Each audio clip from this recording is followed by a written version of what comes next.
السلام علیکم ورحمۃ اللہ وبرکاتہ۔ ان الحمد للہ نحمده ونستعینه ونستغفره ونعوذ باللہ من شرور انفسنا ومن سیئات اعمالنا، من يهده الله فلا مضل له ومن يضلل فلا هادي له، وأشهد أن لا إله إلا الله وحده لا شريك له، وأشهد أن محمدا عبده ورسوله۔ اللهم صل على محمد وعلى آل محمد كما صليت على إبراهيم وعلى آل إبراهيم إنك حميد مجيد۔ اللهم بارك على محمد وعلى آل محمد كما باركت على إبراهيم وعلى آل إبراهيم إنك حميد مجيد۔ رب اشرح لي صدري ويسر لي امري واحلل عقدة من لساني يفقهوا قولي۔ اللهم انفعنا بما علمتنا وعلمنا ما ينفعنا وزدنا علما ينفعنا۔ اللهم ارنا الحق حقا وارزقنا اتباعه وارنا الباطل باطلا وارزقنا اجتنابه۔ اما بعد فاعوذ بالله من الشيطان الرجيم، بسم اللہ الرحمن الرحیم۔ الحمد للہ رب العالمین الرحمن الرحیم مالک یوم الدین۔ گرامی قدر بھائیوں اور لائق احترام ساتھیوں، اللہ مالک الملک کی مہربانی ہے، اس نے ہمیں اولاد آدم میں سے پیدا کیا ہے۔ یہ بھی اس کی عنایت ہے کہ ہمارا تعلق مذہب اسلام کے ساتھ ہے۔ اللہ نے پہلے دن سے ہمیں ایمان اور اسلام کی نعمت سے مالا مال کیا ہے۔ بڑا خوش نصیب مسلمان ہے جس کو دن میں 5 مرتبہ اپنے اللہ کے حکم کو پورا کرنے کی، نماز ادا کرنے کی اور اپنے اللہ سے گفتگو کرنے کی سعادت اور موقع ملتا ہے۔ اللہ سے آدمی جو گفتگو کرتا ہے اس میں بنیادی چیز جو ہر نماز کی ہر رکعت میں پڑھتا ہے وہ سورۃ الفاتحہ ہے، جس کو سورۃ الحمد بھی کہتے ہیں، جس کو ام القرآن بھی کہتے ہیں، جس کو ام الکتاب بھی کہتے ہیں، جس کو فاتحۃ الکتاب بھی کہتے ہیں، جس کو الرقیہ بھی کہتے ہیں۔ یہ مختلف نام ہیں اس فاتحہ کے۔ جو ہی آدمی اللہ اکبر کہتا ہے اور دنیا سے کٹتا ہے تو اپنے مالک کے سامنے اس کی ثنا، اس کی تعریف اور اس کی حمد کے چند جملے بولتا ہے۔ سبحانک اللہم وبحمدک وتبارک اسمک وتعالی جدک ولا الہ غیرک سے آغاز کرتا ہے، اعوذ باللہ پڑھ کے پھر بسم اللہ پڑھتا ہے اور پھر سورۃ فاتحہ کو شروع کرتا ہے اور اپنے مالک کے سامنے جن چیزوں کا اعتراف کرتا ہے، سب سے پہلی چیز الحمدللہ رب العالمین، تمام قسم کی تعریفیں اور حمدیں اور ثنائیں وہ اللہ ذو الجلال کے لیے جو تمام جہانوں کا پالنے والا ہے۔ اس کی ربوبیت کا اعتراف کرتا ہے۔ اللہ اس بات کے اوپر بڑا خوش ہوتا ہے، یہ میرا بندہ میرے رب ہونے کا اعتراف کرنے کے لیے میرے سامنے کھڑا ہو، میرے سامنے جس نے پوری دنیا سے اپنا ناطہ توڑ کے بالکل کوئی سے بلاتا بھی ہے تو اب اس کی بات کے اوپر دھیان نہیں دیتا، اس کا مجھ سے رابطہ ہے اور میرے سامنے ثنا اور تعریف کے جملے اور فاتحہ کی یہ تلاوت کر رہا ہے اور اعتراف کر رہا ہے کہ یا رب میری حمدیں اور میری ثنائیں اور میری تعریفیں وہ تیرے لیے ہیں۔ الحمدللہ رب العالمین، تمام تعریفیں اس اللہ کے لیے جو تمام جہانوں کا پالنے والا ہے۔ پھر دوسرا جملہ بولتا ہے الرحمن الرحیم، جو رب ہے، جو پروردگار ہے، جو پالنے والا ہے، جس کے ہاتھ میں پوری دنیا کا اختیار ہے، جو پوری دنیا کا بادشاہ ہے، جو پوری کائنات کے نظام کو تدبیر کرتا ہے۔ ساری دنیا، سورج، چاند، ستارے، آسمان، زمین، پانی، دریا اور سمندر جس کے کنٹرول اور قبضے میں ہے۔ الرحمن الرحیم، وہ نہایت مہربان رحم کرنے والا بھی ہے۔ آج اسی دو صفتوں کے حوالے سے کہ اللہ بڑا مہربان ہے اپنے بندوں پہ، اللہ بڑا رحیم ہے، اس کی صفات میں سے یہ صفتیں اللہ نے اپنی کتاب میں ذکر کی ہیں، اور یہ وہ عظیم صفات ہیں جس کا اعتراف اور جس کی قرات اور جس کا پڑھنا اللہ تعالیٰ اس قدر پسند کرتا ہے، جس کا سننا اللہ اتنا پسند کرتا ہے کہ اس کو نماز کا حصہ بنایا ہے۔ اور شاید نماز میں آپ ایک نہیں کئی مرتبہ، ایک نماز میں جب آپ تعوذ پڑھتے ہیں اور پھر تعوذ کے بعد بسم اللہ پڑھتے ہیں تو وہاں بھی آپ کہتے ہیں بسم اللہ الرحمن الرحیم، اللہ کے نام کے ساتھ شروع کرتا ہوں جو نہایت مہربان رحم کرنے والا ہے۔ یہاں اللہ نے اپنا نام ذکر کیا اور پھر الرحمن الرحیم کا ذکر کیا، پھر آپ فاتحہ شروع کرتے ہیں، پھر آپ کہتے ہیں الرحمن الرحیم، وہ نہایت مہربان رحم کرنے والا ہے۔ اللہ کی صفات میں سے ایک صفت رحمت بھی ہے۔ کہتے ہیں رحمان اور رحیم میں فرق یہ ہے کہ رحمان جس کی رحمت بڑی عام ہے، دنیا میں اس کی رحمت کافروں کے اوپر بھی ہے اور مسلمانوں کے اوپر بھی ہے۔ کافروں کو بھی رزق دیتا کہ نہیں دیتا؟ جی اولاد دیتا کہ نہیں دیتا؟ مال دیتا کہ نہیں دیتا؟ جس کی رحمت ہے، اگر وہ بدلہ لینا چاہے کہ یہ میرا منکر اور کافر ہے تو بھوکا مار دیتا۔ اس کی عام ہے رحمت، دنیا میں اس کی رحمت عام ہے، اور رحمان اس کی رحمت عام ہے، دنیا میں بے امتیاز بلا امتیاز کافر اور مسلم پر اپنی رحمت کرتا ہے۔ اور رحیم کہتے ہیں اس کی خاص رحمت ہے جو قیامت کے دن اپنی مومن بندوں کے اوپر کرے گا۔ قیامت کے دن کافر پر کوئی رحمت نہیں ہو، قیامت کے دن کافر پر رحمت نہیں ہو، مومن بندوں پہ اللہ رحمت فرمائے گا۔ حضرت قتادہ کہتے ہیں اس آیت کی تفسیر میں ورحمتی وسعت کل شیء، اور میری رحمت ہر چیز پر وسیع ہے، کہ میری اللہ تعالیٰ کی وسیع رحمت دنیا میں ہر نیکوکار اور نافرمان کو پہنچتی ہے، اور قیامت کے دن صرف متقی لوگوں کے لیے اس کی رحمت خاص ہوگی۔ اور الرحمن الرحیم نہایت مہربان رحم کرنے والا، اللہ تعالیٰ کے یہ ذاتی ناموں میں شمار کی صفت بھی ہے، اور اللہ تعالیٰ نے اس کو ذاتی نام کے طور پہ بھی ذکر کیا ہے۔ جیسے اللہ قرآن نے کہتے ہیں الرحمن علم القرآن، رحمان وہ ذات ہے جس نے قرآن سکھایا ہے۔ جب اللہ فرماتے ہیں الرحمن علی العرش استویٰ، رحمان عرش پر مستوی ہے، رحمان عرش پر مستوی ہے۔ جب اللہ کہتے ہیں وَلِلَّهِ الْأَسْمَاءُ الْحُسْنَىٰ فَادْعُوهُ بِهَا، اور اللہ تعالیٰ کے خوبصورت نام ہیں، اچھے نام ہیں، تم ان ناموں کا واسطہ دے کے دعا کرو۔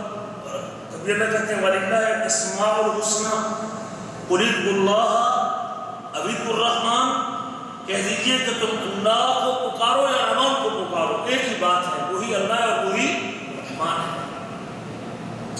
تو اللہ تعالیٰ نے یہ رحمان اور رحیم جو رحم سے نکلا ہے، قرآن مجید میں یہ کئی معنوں میں استعمال ہوا ہے۔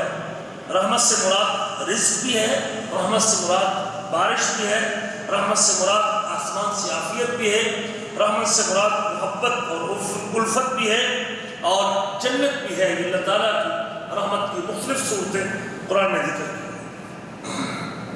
اور یاد رکھیں ہمیں کبھی اپنی نیکی اور اپنی عبادت کی فخر کا اظہار نہیں کرنا چاہیے۔ 5 نمازیں اگر پڑھ لیتا ہوں، باجماعت پڑھ لیتا ہوں، صدقہ خیرات کر لیتا ہوں، 30 روزے میں نے رکھ لیے ہیں، حج میں نے کر لیا ہے، عمرے میں نے کر لیا ہے، تو کبھی اس کے اوپر مجھے فخر کا اظہار نہیں کرنا چاہیے کہ بس اب تو میرے لیے جنت پکی ہو چکی۔ پھر بھی اللہ کی رحمت کے بغیر کوئی شخص جنت میں یہ انبیاء کا طرز عمل ہے۔ ہر وقت ہمیں اس کی رحمت کا طلبگار رہنا چاہیے میرے عزیزوں۔ حضرت سلیمان علیہ السلام کے بارے میں اللہ تعالیٰ فرماتے ہیں، اللہ سے دعا کرتے تھے کہ اللہ ہمیں بھی اپنے نیکوکار بندوں میں شامل کر دے اور اپنی رحمت کے ذریعے ہمارا داخلہ بھی جنت میں۔ اللہ کے نبی تھے، اللہ کے پیارے تھے، لیکن پھر بھی مالک الملک کی رحمت کے طرفدار رہے۔ ان کی بڑی معروف دعا ہے قرآن مجید میں، سورہ نمل میں ہے، قال رب اوزعنی ان اشکر نعمتک التي انعمت علی وعلی والدی، اے میرے رب تو مجھے توفیق نصیب فرما۔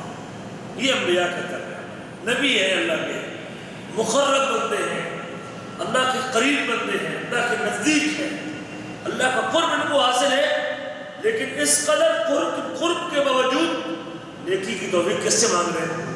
اپنے رب سے مانگ رہے ہیں۔ نبی تھے، قال رب اعوذنی ان اشکر نعمتک التی انعمت علی، اے میرے رب مجھے توفیق نصیب فرما کہ میں شکریہ ادا کروں تیری نعمتوں کا جو تو نے مجھ پر کی ہے۔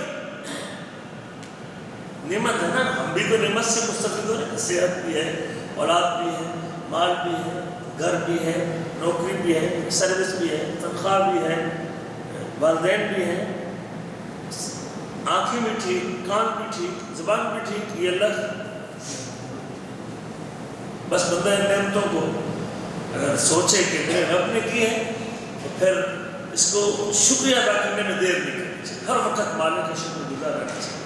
اللہ مجھے توفیق دے کہ میں تیری نعمتوں کا شکریہ ادا کروں کہ تو نے مجھ پر کی اور میرے والدین پر کی ہے۔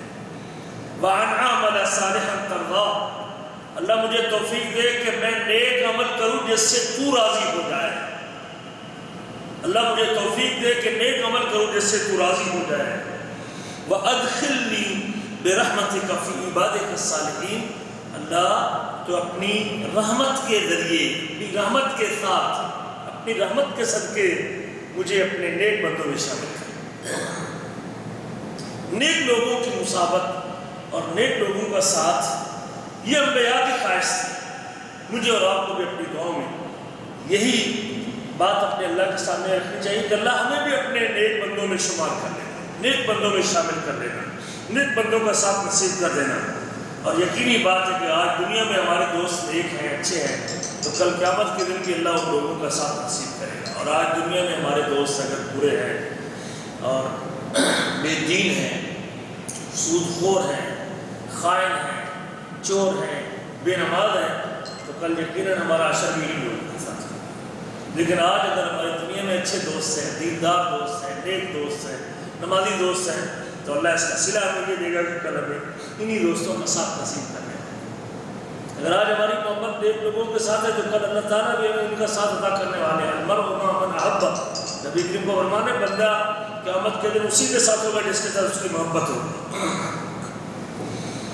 تو یہ انبیاء بھی صالحین کا ساتھ لینے کے لیے اللہ تعالیٰ کی رحمت کی طرف گار رہے ہیں۔ اللہ اپنی رحمت کے صدقے، رحمت کے ذریعے ہمیں نیک لوگوں میں شامل کرے۔ میرے آپ کے نبی حضرت محمد صلی اللہ علیہ وسلم کا ارشاد گرامی ہے، آپ فرماتے ہیں، حضرت ابو سعید خدری روایت کرتے ہیں، لن يدخل الجنة أحد إلا برحمة اللہ، رسول کریم فرماتے ہیں کوئی شخص جنت میں داخل نہیں ہوگا مگر اللہ کی رحمت کے ساتھ۔ ہمیں کبھی اپنی نیکی پر اظہار نہیں کرنا چاہیے، ہر وقت اس کی رحمت کا طلبگار رہنا چاہیے۔ حتیٰ کہ سائل نے یہ سوال کیا، قلنا یا رسول اللہ ولا انت، کیا آپ بھی اللہ کی رحمت کے بغیر جنت میں نہیں جائیں گے؟ فرمایا ولا انا، ہاں میں بھی اللہ کی رحمت کے بغیر جنت میں نہیں جاؤں گا، الا ان يتغمدني اللہ برحمتہ، ہاں اللہ مجھے اپنی رحمت میں اگر ڈھانپ لے گا تب میں جنت میں جاؤں گا۔ رب کی رحمت کے بغیر کوئی بندہ جنت میں داخل، اللہ کی رحمت بڑی وسیع ہے۔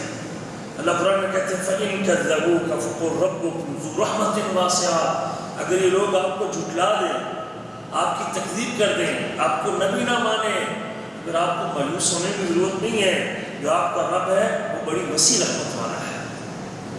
اللہ کی رحمت بڑی وسیع ہے، ہمیں کبھی اپنے اللہ کی رحمت سے مایوس نہیں ہونا چاہیے۔ کبھی اللہ فرماتے ہیں وَرَحْمَتِي وَسِعَتْ كُلَّ شَيْءٍ، اور میری رحمت ہر چیز کے اوپر وسیع ہے، ہر چیز کے اوپر پھیلی ہوئی ہے، پوری کائنات کی ذرے ذرے پہ اللہ کی رحمت ہے۔ کبھی اللہ فرماتے ہیں رَبَّنَا وَسِعْتَ كُلَّ شَيْءٍ رَحْمَةً وَعِلْمًا، اے ہمارے رب تو ہر چیز کو رحمت اور علم کے ساتھ گھیر رکھا ہے، تیرا علم بھی بڑا وسیع اور تیری رحمت بھی بڑی وسیع۔ اللہ کے علم سے کوئی چیز چھپی ہوئی نہیں اور اللہ کی رحمت سے کوئی چیز محروم نہیں، ہر چیز پہ اللہ کی رحمت پھیلی ہوئی ہے۔ صحیح مسلم میں حدیث ہے کہ نبی فرماتے ہیں لو یعلم الکافر ما عند اللہ من الرحمت، اگر کافر کو یہ علم ہو جائے کہ اللہ کے پاس کتنی رحمت ہے، ما قنط من جنتہ احد، تو وہ اس کی جنت سے کبھی مایوس۔ اگر کافر کو بھی علم ہو جائے کہ اللہ کی رحمت کتنی وسیع ہے تو وہ جنت کی امید سے وہ بھی اپنے آپ کو معروم، اس کو یہ اللہ کی رحمت کی بنیاد پر اللہ کی رحمت کا اسے علم ہو جائے کہ اللہ کی رحمت، چونکہ اسے علم نہیں رحمت، اس کو اللہ کی رحمت کا علم ہو جائے تو وہ کافر ہونے کے باوجود بھی اللہ کی جنت سے مایوس کہ اللہ کی رحمت بڑی وسیع، اللہ مجھے بھی اپنی جنت میں داخل کرے۔ اللہ تعالیٰ کی رحمت اس کے غضب پر غالب ہے۔ صحیح حدیث ہے، حضرت ابو ہریرہ اس روایت کرتے ہیں کہ لما خلق اللہ الخلق کتب فی کتابہ، جب اللہ نے مخلوق کو پیدا کیا تو اللہ نے اپنی کتاب لوح محفوظ میں یہ بات لکھی تھی، اور وہ کتاب اس کے پاس عرش کے اوپر ہے، ان رحمتی تغلب غضبی، میری رحمت میرے غضب کے اوپر غالب ہے۔ اللہ کی ایک صفت کہ وہ غضبناک بھی ہوتا ہے، اللہ ناراض بھی ہوتا ہے، لیکن اس کی رحمت اس کے غضب کے اوپر فصیح ہے۔ ہمیں ہر وقت اس کی رحمت کا طلبگار رہنا چاہیے۔ حضرت عمر بن خطاب روایت کرتے ہیں کہ ایک مرتبہ جنگی قیدی عورتیں مدینہ منورہ میں آئیں، ان میں ایک عورت تھی جو دوڑ رہی تھی دائیں اور بائیں اور ڈھونڈ رہی تھی کسی کو۔ اچانک دیکھتے ہیں کہ اس نے قیدیوں میں سے ایک بچہ اٹھایا، اس کا اپنا بچہ تھا جو گم ہو چکا تھا، وہ اپنے بچے کو اٹھاتی ہے اور فوری اس نے اس کو اپنے سینے سے لگایا اور بچے کو دودھ پلایا۔ نبی کریم فرماتے ہیں اترون هذه طارحة ولدها في النار، تمہارا کیا خیال ہے کہ یہ خاتون اپنے بچے کو آگ میں پھینک، کیا یہ خاتون اپنے بچے کو آگ میں پھینکے؟ صحابہ کہتے ہیں کہ اللہ کے نبی نہیں، ہم تو نہیں سوچتے کہ اتنی بچے سے محبت کرنے والی جو اپنے بچے کے لیے اس قدر پشیمان تھی اور اپنے بچے کے لیے اس قدر سرگرداں تھی، گھوم رہی تھی اور بچے کو ڈھونڈ رہی تھی، اور جو اس کو بچہ ملا تو اس نے اس کو اپنے سینے سے لگا لیا۔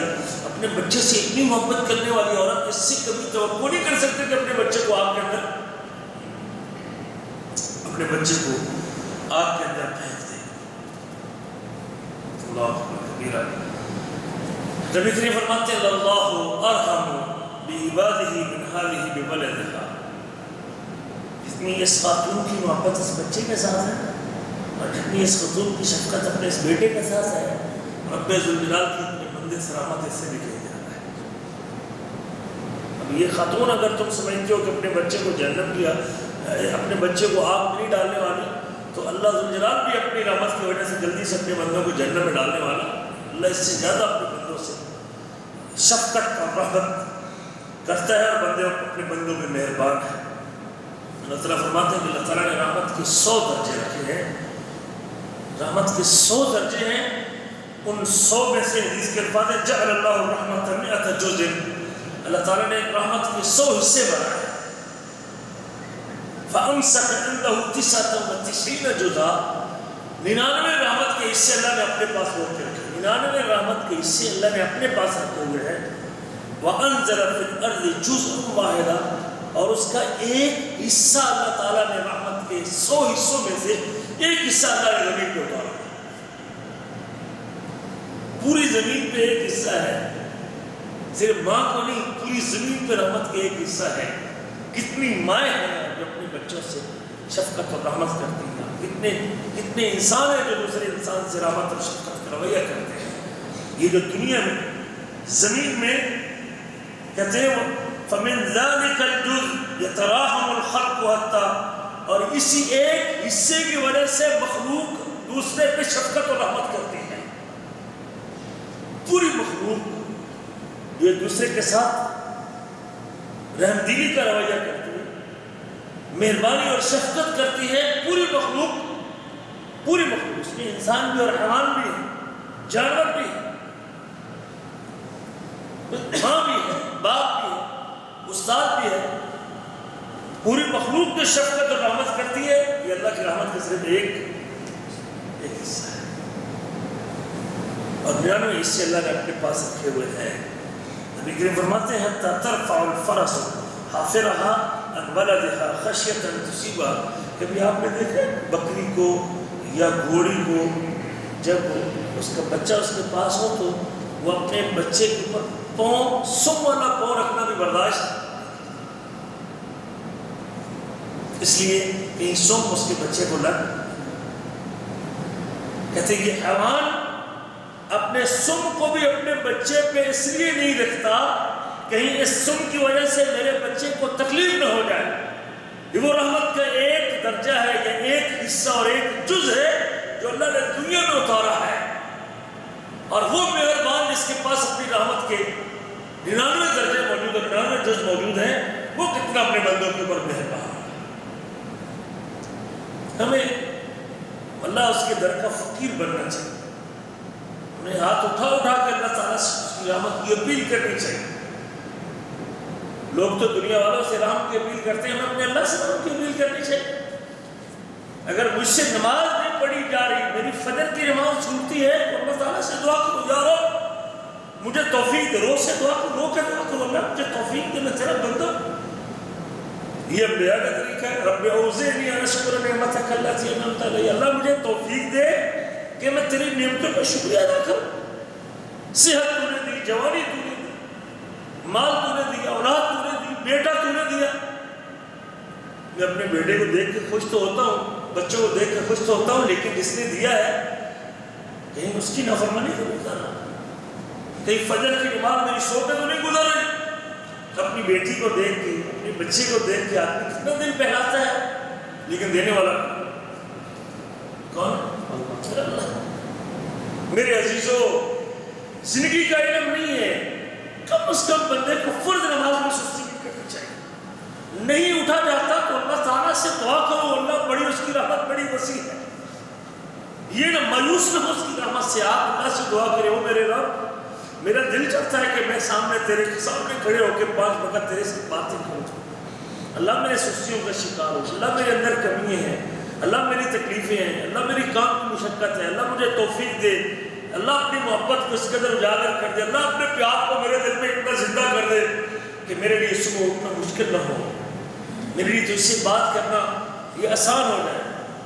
اللہ میں کام کاج کو چھوڑ کے، اللہ یہ جو بعض کا مجھ میں غفلت آتی ہے اور میں تیری نماز سے پیچھے رہ جاتا ہوں، اور کبھی ہو بھی جائے نا تو اللہ سے دعا کیا کرے.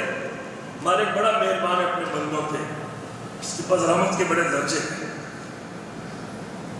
اللہ اعلان کرتے ہیں اپنی کتاب میں، قل یا عبادی الذین اسرفوا علی انفسہم لا تقنطوا من رحمت اللہ. میرے بندو، اس آوازے پہ بڑا غور کرنا. قل یا عبادی الذین اسرفوا علی انفسہم. محمد کریم کہہ دیجئے، اے میرے بندو جو اپنے آپ پہ زیادتی کر چکے ہو. میری نمازیں چھوٹ گئے ہیں، مجھ سے غلطی ہوئی ہے، مجھ سے مالی نقصان ہوا ہے، مالی گڑبڑ ہوئی ہے، والدین کے حقوق کے حوالے سے مجھ سے کمی کوتاہی واقع ہوئی ہے، ماں باپ کو راضی نہیں کر سکا، اگر بہن بھائیوں کے اوپر مجھ سے زیادتی ہوئی ہے، مجھے فوری طور پہ اپنے اللہ تعالیٰ سے دعا کرنی چاہیے کہ اللہ میرے دل کو نرم کر دے، میرے دل کی سختیوں کو دور کر دے. یا اللہ میرے مجھ میں یہ کوتاہی اور جو کمی ہے اس کمی کو دور کر دے. اللہ کی رحمت سے مایوس نہ ہو جاؤ. قل یا عبادی، ہے میرے بندو، لا تقنطوا من رحمت اللہ. اللہ کی رحمت سے مایوس نہ ہو جاؤ. جو اپنے آپ پہ زیادتی کر چکے ہو، اللہ کی رحمت سے مایوس نہ ہو جاؤ. ان اللہ یغفر الذنوب جميعا. اللہ تمام گناہوں کو معاف کر دیتا ہے، چھوٹے ہوں یا بڑے ہوں، سب گناہوں کو اللہ بخش دیتا ہے. انہ هو الغفور الرحیم. بے شک وہ بخشنے والا، رحم کرنے اس کی صفت ہے. جو ہم پڑھتے رہتے ہیں، اور میں نے پہلے بھی ذکر کیا تھا کہ عبادت کے 3 ارکان ہیں. کمال درجے کی محبت بھی کس کے لیے ہونی چاہیے؟ اللہ کے لیے. اور کمال درجے کی امید بھی کس سے ہونی چاہیے؟ اور کمال درجے کا خوف بھی کس کا ہونا چاہیے؟ یہ 3 چیزیں ہیں جو دھکا لگاتی ہیں بندے. اور وہ کمال درجے کی رحمت کی امید تبھی پیدا ہوگی جب میرے دل میں یہ ہوگا کہ اس کائنات میں سب سے بڑا رحم کرنے والا کون ہے؟ الرحمن الرحیم. ہر نماز کی ہر رکعت میں جب اس جملے پہ غور کرے گا، الرحمن الرحیم، نہایت مہربان رحم کرنے والا ہے. رحمت کی 99 درجے اپنے پاس رکھتا ہے. اس کی رحمت ہر چیز پر پھیلی ہوئی ہے. اس کا علم اور رحمت بڑی وسیع ہے. اس نے یہ لکھا ہے کہ میری رحمت میرے غضب کے اوپر، ہاں اگر میں نے اس کی حکم عدولی کی ہے، وہ مجھ سے ناراض ہو گیا ہے، میں نے اس کا حکم توڑا ہے، وہ مجھ سے ناراض ہو گیا ہے، میں نے سود کھایا وہ مجھ سے ناراض ہو گئے، میں نے ماں باپ کے سامنے اونچی بولا ہے وہ مجھ سے ناراض ہو گیا ہے، میں نے نماز چھوڑی ہے وہ مجھ سے ناراض ہو چکا ہے. تو اللہ کہتے ہیں میری رحمت میرے غضب کے اوپر زیادہ وسیع ہے. لیکن پھر اگر تو غلطی کرنے کے بعد غلط آتا ہے اور آ کے رو لیتا ہے، نماز چھوٹنے پر اگلی نماز پہ آ کے معافی مانگ لیتا ہے، یار اب مجھ سے غلطی ہوئی ہے، اللہ مجھ سے یہ جملے بولے گے امی ابو کے سامنے، اللہ تو مجھے معاف کر دے. اللہ کہتا ہے میری رحمت میرے غضب کے اوپر وسیع ہے. ہاں میں ناراض بھی ہوتا ہوں، غضبناک بھی ہوتا ہوں، لیکن وہ واپسی آ جاتا ہے اور دوبارہ دروازہ کھٹکھٹا دیتا ہے. ہماری رحمت سے مایوس نہیں ہوتا. ان اللہ یغفر الذنوب جميعا، اللہ تمام گناہوں کو معاف کرتا ہے، بے شک وہ بخشنے والا رحم کرنے. ہمیں رو رو کے اللہ سے دعا کرنی چاہیے. کمیاں کوتاہیاں ہوتی ہیں، میرے میں ہوگی، آپ میں بھی ہوگی، اور ان کمیوں کا ازالہ آپ کو اپنے اللہ سے دعا کی صورت میں کرنا چاہیے کہ اللہ تعالیٰ اپنی رحمت میں مجھے ڈھانپ لے. اس کی رحمت کتنی وسیع ہے. آخری بات کر کے اپنی گفتگو سمجھتا ہوں. بڑا معروف قصہ سے بخاری میں حضرت ابو سعید خدری سے روایت کرتے ہیں کہ نبی کریم صلی اللہ علیہ وسلم نے فرمایا کہ بنی اسرائیل میں ایک آدمی تھا جس نے 99 آدمی قتل کیا. ایک قتل نہیں، 99 آدمی قتل کیا. ایک کم 100 آدمی اس نے قتل کیا. اور ایک قتل کی سزا کیا ہے؟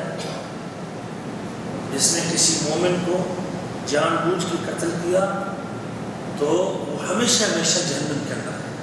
ومن قتل مؤمنا متعمدا فجزاؤه جہنم. جس نے کسی مومن کو جان بوجھ کے قتل کیا اس کا بدلہ جہنم کی آگ ہے. بلا شرعی سبب کے ناحق کسی کو قتل کرتا ہے جہنم کی آگ میں جلائے اور ہمیشہ ہمیشہ جہنم میں رہے گا. اللہ کہتے ہیں ہمیشہ رہے گا جہنم. یہ شخص 99 قتل کرنے کے بعد پھر نادم ہوتا ہے، پھر دل میں احساس ہوتا ہے میں نے مسئلہ پوچھنے لگا کسی سے، کسی درویش سے مسئلہ پوچھا، کم علم سے مسئلہ پوچھا. اس نے کہا تیرے گناہ سے توبہ کی کوئی صورت نہیں. ایک قتل کی سزا جہنم میں، تو نے کتنے کیے؟ 99 کیے. تیری توبہ کی کوئی صورت نہیں. اس نے اس کو بھی قتل ہے نا. بندے کو معلومات صحیح نہ ملے نا تو اس کا پھر غلط نتیجہ نکلتا ہے. اس نے اس کو بھی قتل کر دیا. پھر اس کو احساس ہوا 100 خون کر دیے اس نے، 100 قتل کر دیے. اللہ اکبر کبیرہ. پھر اسے کسی نے بتایا، کسی سے مسئلہ پوچھا کہ میرے لیے توبہ ممکن ہے؟ کہ ہاں اللہ کی رحمت بڑی وسیع ہے اور اللہ تعالیٰ اپنے بندوں کی توبہ قبول کرتا ہے، لیکن ایک شرط ہے کہ آپ اپنی بستی تبدیل کریے، اپنا ماحول چاہیے، اس علاقے کو چھوڑیں. گنہگار لوگوں کا علاقہ ہے جہاں لوگ گناہ زیادہ کرتے ہیں، قتل کے اوپر قتل کرتے ہیں. آپ کو پتہ ہے جس ماحول میں جو شخص ایک قتل کر لیتا ہے اس کے لیے دوسرا قتل کرنا بڑا جرأت پیدا ہوتا ہے، پھر وہ کئی قتل کرتا ہے. جب بندہ گناہ ایک بندہ پہلی مرتبہ گناہ سے ڈرتا رہتا ہے، جب ایک گناہ کر لیتا ہے تو پھر اس کے اندر جرأت پیدا ہوتی ہے گناہ کرنے. تو اب وہ بستی ایسے لوگوں کی تھی جہاں قتل کر، جن گاؤں میں جن بستیوں میں اور جن علاقوں میں آپس کی باہمی دشمنی شروع ہوتی ہے، پھر وہ 80-90 قتل تک لوگ پہنچ جاتے ہیں دونوں خاندانوں کے، کیونکہ دونوں پارٹیوں میں قتل کرنے پہ تلی ہوتی ہے. تو پھر اس علاقے اور اس بستی میں گناہ کو اتنا عیب نہیں سمجھا جاتا.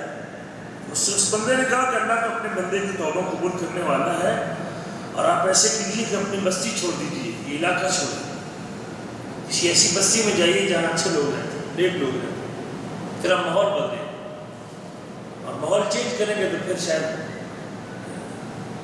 آپ کا مزاج اور آپ کا ماحول بھی چینج ہو جائے. اور اس کا بڑا اثر ہوتا ہے میرے چیزوں. آپ کی کمپنی کن لوگوں کے ساتھ ہے. اگر آپ کے ساتھ بے نمازی لوگ ہیں تو آپ کو بھی لیڈ ہو گئے. آپ کے ساتھ اچھے لوگ ہیں تو پھر اس کا فائدہ ہو. اور کبھی کبھار اپنے دوستوں کو، اچھے لوگوں کو بلانا چاہیے. انفرادی نصیحت کا بھی بندوبست کرنا چاہیے. ذاتی طور پر بھی ان کے ساتھ جو ہے نا وہ دین کی گفتگو کرنی چاہیے مجالس میں بچوں کے ساتھ، تاکہ تربیت ہو، بچوں کی بھی تربیت ہو. ذاتی نجی مجلسوں میں بھی ساتھیوں کو، جس کو آپ کو علم ہے کہ گفتگو کر سکتا ہے، اس سے بیٹھ کے نصیحت سننی چاہیے، فائدہ عام مجمع کی بجائے اکیلے بھی بیٹھنا چاہیے، تو اس کا بڑا فائدہ ہوتا ہے، انسان سوچنے میں مجبور ہوتا ہے۔ ابھی وہ شخص نکلا اپنی بستی سے اور نیک لوگوں کی بستی کی طرف جا رہا تھا کہ راستے میں اس کی موت واقع ہو گئی، اور مرتے مرتے اس نے اپنا سینہ اس بستی کی طرف جھکا دیا، اور اب آخر رحمت کے فرشتے اور عذاب کے فرشتے آپس میں جھگڑنے لگے۔ رحمت کے فرشتے کہتے ہیں کہ ہمارا آدمی جنت میں جائے گا، اور عذاب کے فرشتے کہتے ہیں اس نے 100 قتل کیا، یہ کہاں جائے گا؟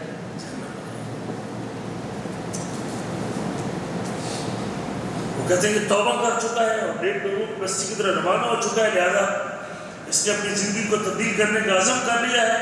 بھلے اس نے کوئی نیکی ابھی تک نہیں کی، کوئی ایک نیکی بھی نہیں کی، اس نے صرف ارادہ ہی کیا، واپس پلٹنے کا ارادہ ہی کیا۔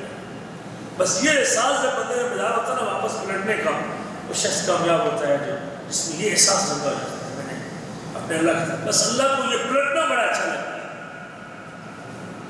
مالک کے سامنے جو آدمی گناہ کرنے کے بعد ہاتھ اٹھا لیتا ہے نا، اللہ کو یہ بڑا پسند ہے کہ میرا بندہ میرے سامنے ہاتھ اٹھاتا ہے۔ ان اللہ حی کریم، نبی کی فرماتے ہیں اللہ تعالیٰ بڑا حیا دار ہے اور بڑا کرم والا ہے۔ اذا رفع الیہ عبدہ، جب اس کا بندہ اس کی طرف اپنے دونوں ہاتھوں کو اٹھاتا ہے، اللہ تعالیٰ کو اس کے دونوں ہاتھوں کو خالی لوٹاتے وقت شرم آتی ہے۔ یستحی من عبدہ ان یرد الیہ صفرا، اللہ تعالیٰ کو حیا آتی ہے کہ اپنے بندے کو خالی لوٹائے۔ وہ کریم ہے اور حیا دار ہے، اس کے کرم کا تقاضا یہ ہے کہ وہ کبھی اپنے بندوں کو خالی لوٹانا، اس کی سخاوت اتنی ہے، اس کے خزانے اتنے وسیع ہیں، اس کو شرم آتی ہے کہ اپنے بندوں کے ہاتھوں کو خالی لوٹائے۔ اس لیے میرے عزیزوں، یہی پلٹنا اللہ کو بڑا پسند ہے۔ گناہ کے بعد بندہ جب اللہ کی طرف پلٹ آئے، اللہ اس سے بڑا خوش ہوتا ہے کہ میرا بندہ میری طرف پلٹ جاتا ہے، اس نے میری طرف رخ کر لیا، بس رخ ہی موڑ لے تو کامیاب ہے۔ یہ ساتھ سے ندامت جب بندے میں آ جائے، اس آدمی ساتھ سے ندامت جب آیا، اللہ اکبر کبیرہ، پھر جب جھگڑنے لگے دونوں فرشتے رحمت کے اور عذاب کے، تو اللہ ایک تیسرے فرشتے کو جج بنا کے بھیجتے ہیں کہ جاؤ ان کو فیصلہ کرو۔ انسان کی صورت میں وہ آتا ہے، آدمی کی شکل میں آتا ہے اور ان کے معاملے کا فیصلہ کرنے لگا۔ یہ آدمی بدکار، بس اس فیصلہ یہ کیا کہ اگر یہ بدکار لوگوں کی بستی کے زیادہ قریب ہے تو پھر اس کو جہنم میں بھیج دیا جائے گا، اور اگر یہ نیک لوگوں کی بستی کے زیادہ قریب ہے تو اس کو جنت میں بھیجا جائے گا۔ یہ فیصلہ اس نے صادر کر دیا۔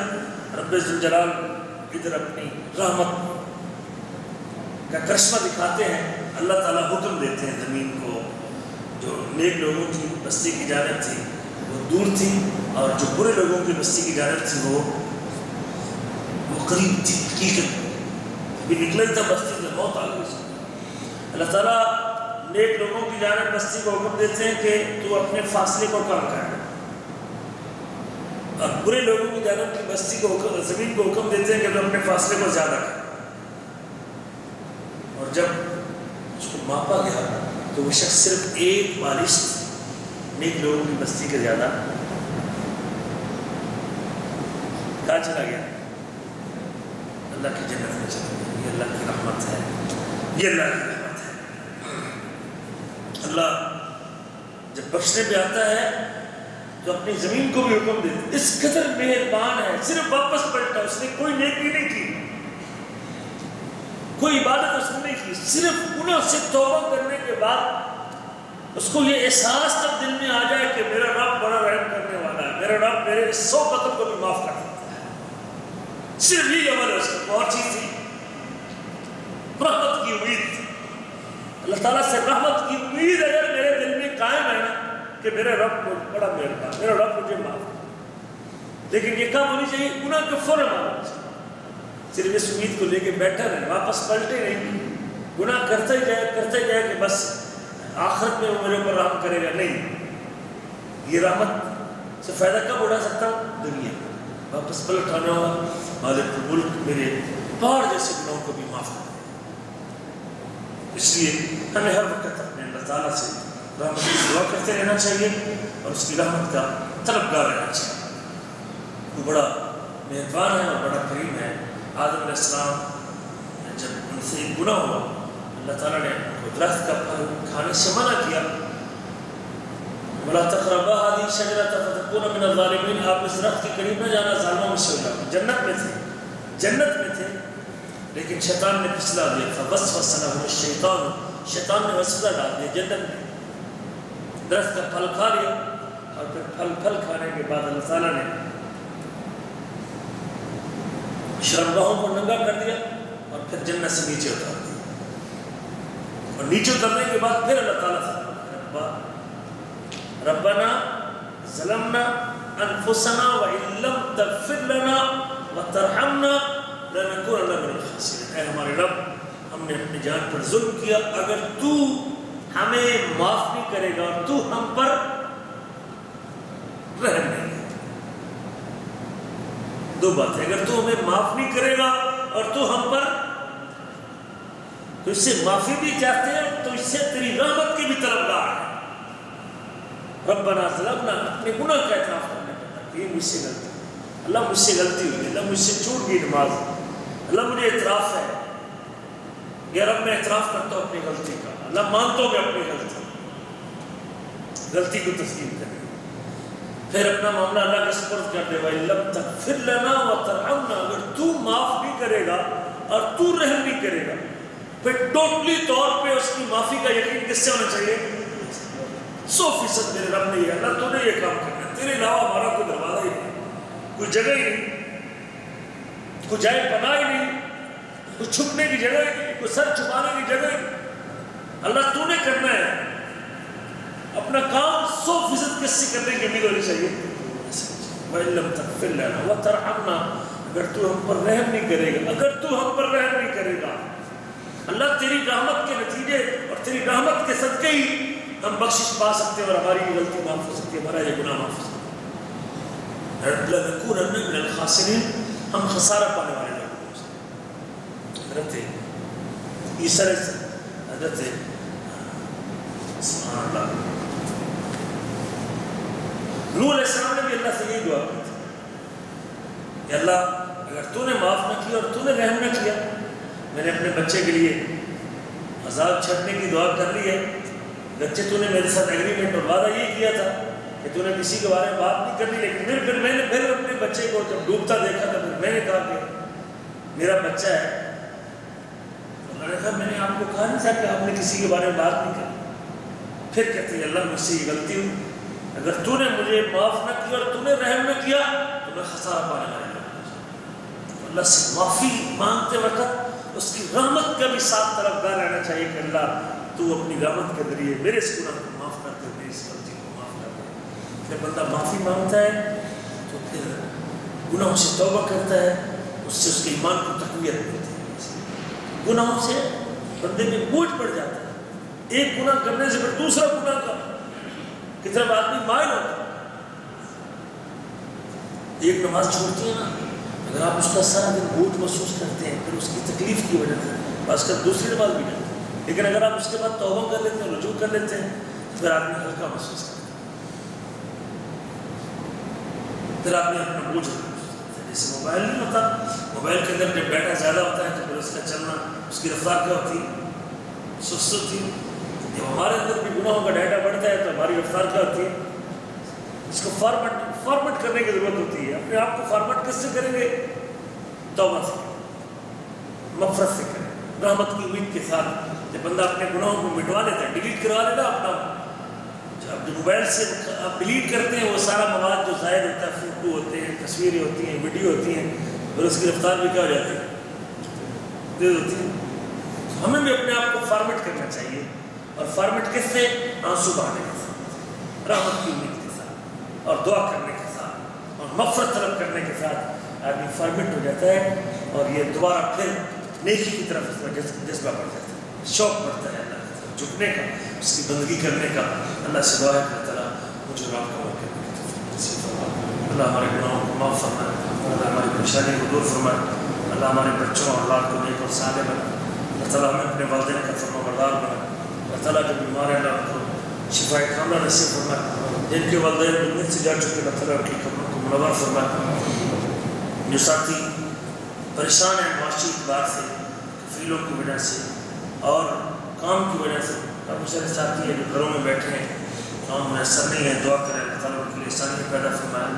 اللہ تعالیٰ پوری مسلمانوں کو مدد فرمائے، اللہ اس ملک کے حالات کو بہتر فرمائے. اللہ تعالیٰ ہمیں اپنے گناہوں سے توبہ کرنے کی توفیق نصیب فرمائے اور اللہ تعالیٰ ہمیں اپنی ذات کو رجوع کرنے کی توفیق نصیب فرمائے. اللہ تعالیٰ ہمارا یہ بیٹھنا قبول و منظور فرمائے. اللہ تعالیٰ مجالس کو بات کرنے کی